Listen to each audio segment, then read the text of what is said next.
बड़ी दिलचस्प बात है कि लोहिया के नाम पर, राम मनोहर लोहिया के नाम पर पार्टी बनाने वाली समाजवादी पार्टी को अब छोटे लोहिया जनेश्वर मिश्र की याद आ रही है, क्योंकि उनका नाम जनेश्वर मिश्र है।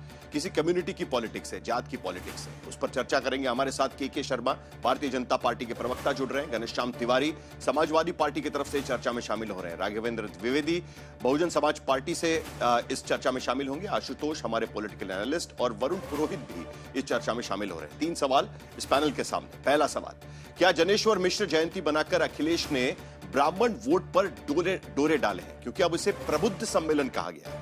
क्या पीडीए में पी का मतलब पंडित बताना समाजवादी पार्टी की अवसरवादी राजनीति है, क्योंकि अब तक पीडीए के कई डेफिनेशंस हो चुके हैं और अब यह नया डेफिनेशन पी मतलब पंडित, यह नया डेफिनेशन समाजवादी पार्टी से रखा गया है। तीसरा सवाल, क्या यूपी में बीजेपी को मिलते रहे ब्राह्मण वोट में अखिलेश सेंध लगा पाएंगे, क्योंकि अब तक यह वोट पूरी तरीके से भारतीय जनता पार्टी के पक्ष में पड़ता है। 2017 और 2022 में 80% से ज्यादा ब्राह्मण वोट भारतीय जनता पार्टी की तरफ ही गया था। शुरुआत करेंगे इस बार समाजवादी पार्टी के जो प्रवक्ता इस चर्चा में जुड़ रहे हैं, उन्हीं से शुरुआत करनी पड़ेगी।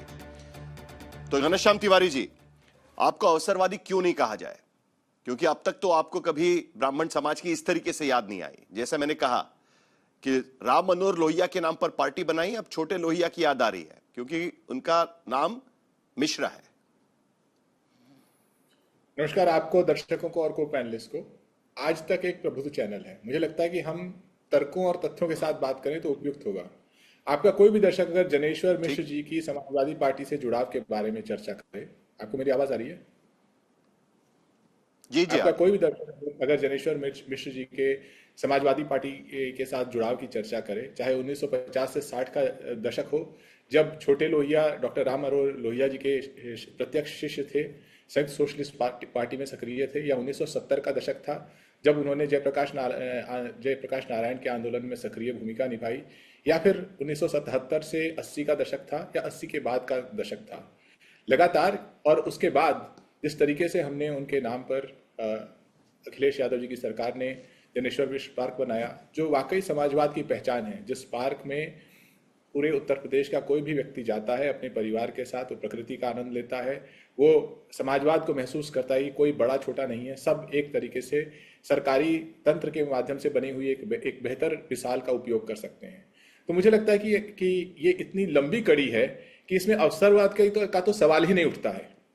अवसरवाद का सवाल तो उन पार्टियों से उठाना चाहिए जो चंदा चोरी करते हैं और भगवान राम की राजनीति की करते हुए राजनीति में आते हैं। घनश्याम तिवारी जी, इसमें कोई दो राय नहीं है कि जनेश्वर मिश्र पार्क समाजवादी पार्टी की सरकार थी तब बनाया गया था, और जनेश्वर मिश्र समाजवादी पार्टी से जुड़े ही नहीं तो समाजवादी आंदोलन से जुड़े नेता थे।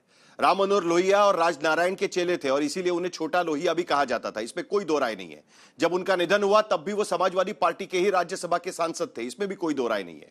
लेकिन जनेश्वर मिश्र पार्क बनाया गया था, वो एक समाजवादी नेता थे, इसके वजह से बनाया गया था। लेकिन आज जो समाजवादी पार्टी के दफ्तर में हमने देखा, आरती, पूजन, हवन, यह सारा जनेश्वर मिश्र की जयंती बनाने के लिए आप जो बना रहे हैं, यह नई बात है और इसीलिए यह सवाल पूछा जा रहा है कि आज उन्हें ब्राह्मण बनाया गया है। पहले वो समाजवादी नेता थे, आज उन्हें ब्राह्मण नेता के तौर पर पेश किया जा रहा है। यह बदलाव देखा गया, इसके लिए सवाल उठता है। देखिए, 2 बातें कहूंगा मैं, जो अपनी बात खत्म कर रहा था वो इसी से जुड़ी हुई है।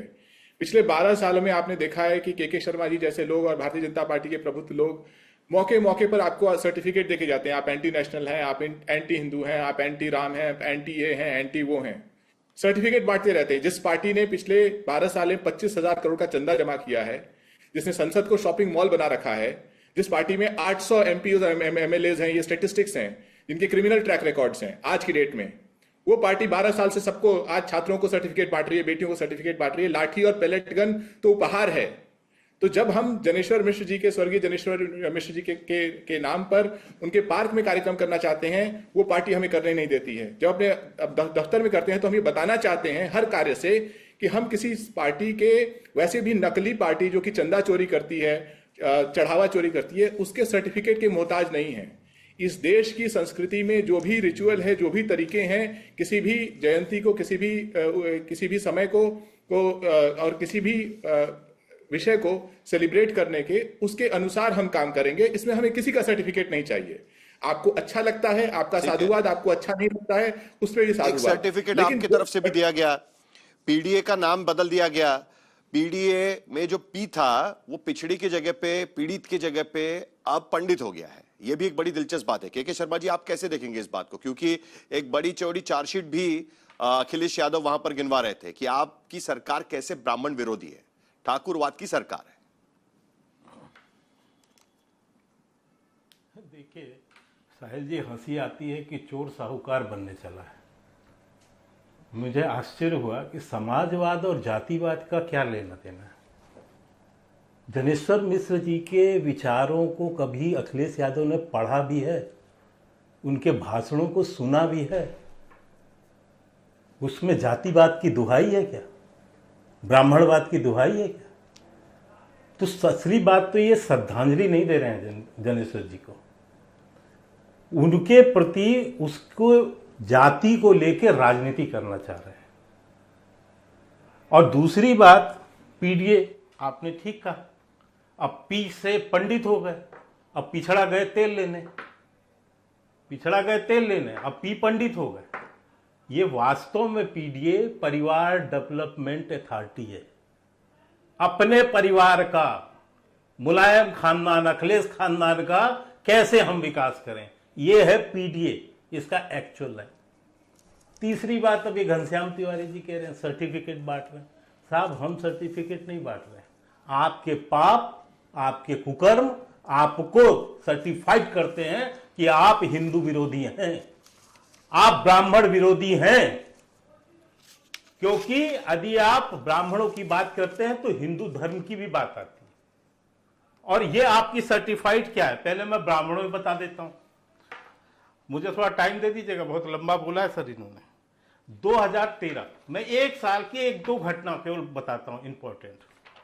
इटावा, जो कि मुलायम सिंह का गृह क्षेत्र है, अखिलेश यादव की सरकार थी, अखिलेश यादव मुख्यमंत्री थे। यहां ब्राह्मण परिवारों, परिवार नहीं सर, ब्राह्मण परिवारों की महिलाओं और बच्चों के मुंह में कालिक पोत कर गांव से बाहर निकाला गया।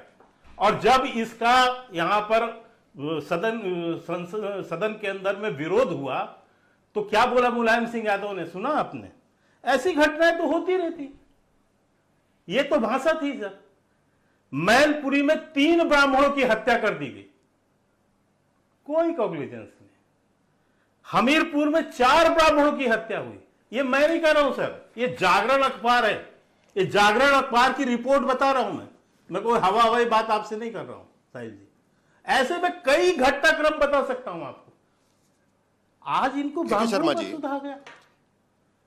और यही तो कारण है ना कि आपके साथ में ब्राह्मण समाज 2017 और 2022 में 83 और 89% के साथ खड़ा हुआ है। और आज की स्थिति में भी आपके ब्राह्मण विधायक सबसे ज्यादा है। अगर 52 कुल संख्या है, 52 विधायकों की संख्या है ब्राह्मण विधायकों की, तो आपके पास करीब 45 विधायक ऐसे हैं कि जो ब्राह्मण समाज से आते हैं। मुद्दा वो नहीं है।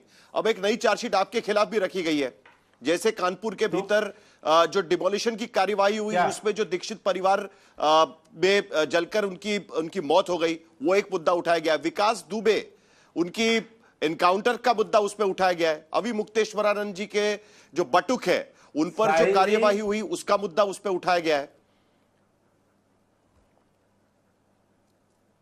नहीं, जो आप शंकराचार्य जी का मुद्दा बता रहे हैं, ये वही है ना सर, जिनको 2016 में बनारस में लाठियों से जो है पीट पीट के अधमरा कर दिया था।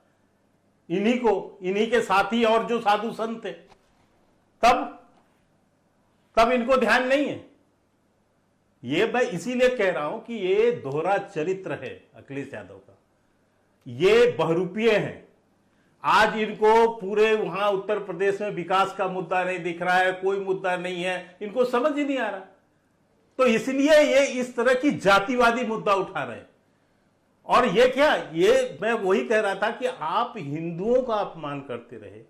क्या कहा अखिलेश यादव ने साहब कि कहीं भी एक पत्थर रख दो, एक झंडा लगा दो, वो मंदिर बन जाएगा साहब।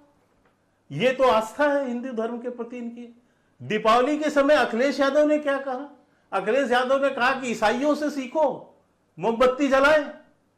ये अखिलेश यादव की विचारधारा है सर। लेकिन शर्मा जी, कहीं रामचरित UGC की गाइडलाइंस महंगी तो साबित नहीं हो रही है। आम फाड़ा गया, जलाया गया।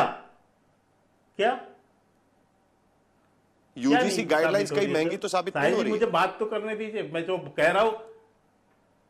आज आप इस ऐसा है सर, ये कुछ बैठे हैं तथाकथित राजनीतिक पंडित बने बैठे रहते हैं, ये इन लोगों के ऊपर छोड़ दीजिए। ये मोदी विरोध, भाजपा विरोध में सारी गाते रहते हैं, इससे कुछ नहीं होता सर। देश अच्छे से समझता है, देश जानता है, सबको पता है कि यदि समाजवादी आएंगे तो अत्याचार किस पर होगा, दलितों पर, ब्राह्मणों पर। ये पहले निशाने होते हैं समाजवादी माफियाओं के और गुंडों के। ये मैं स्वयं उत्तर प्रदेश का रहने वाला हूं, मैं अच्छे से जानता हूं समाजवाद को। सबसे पहला अत्याचार दलितों और ब्राह्मणों पर होगा, यही सच्चाई है समाजवाद की। और फिर अखिलेश यादव जो अपने पिता के नहीं सगे हुए, वो दूसरे के क्या सगे होंगे सर। मुलायम सिंह को जिस तरह से बेइज्जत किया, जिस ढंग से मंच से उतार के नीचे किया, जो अपने बाप का नहीं हुआ वो समाज का होगा, देश का होगा। क्या कहते हैं? घनश्याम